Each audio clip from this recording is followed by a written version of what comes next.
জীৱনত এনেকে আগতে কেতিয়াও চিন্তা নকৰা অজস্ৰ উন্নয়নমূলক কাম আমি হাতত ল'বলৈ সক্ষম হৈছো।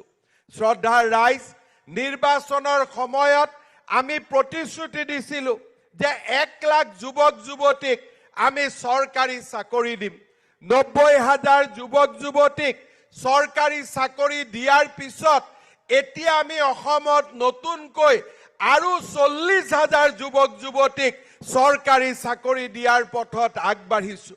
আজি আমি অসমৰ নিবনুৱা যুৱক যুৱতীসকলক চৰকাৰী চাকৰিৰ সমান্তৰালভাৱে যাতে নিজৰ ভৰিৰ ওপৰত নিজে থিয় হৈ তেওঁলোকে অসমত এটা উদ্যোগীকৰণৰ বাতাবৰণ নিৰ্মাণ কৰিব পাৰে, তাৰ বাবে আমি যুৱক যুৱতীসকলক বেংকৰ কোনো ধৰণৰ মৰ্টগেজ নোহোৱাকৈ চৰকাৰৰ পৰা পোনে পোনে 2 লাখ টকাৰ সাহায্য দিয়াৰ আন এখন আঁচনিও আমি ইতিমধ্যে আৰম্ভ কৰিছো।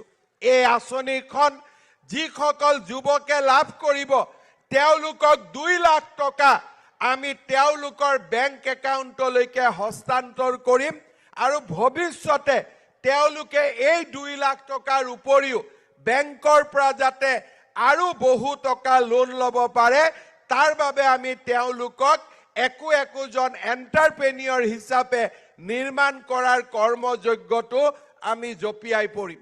শ্ৰদ্ধাৰ ৰাইজ,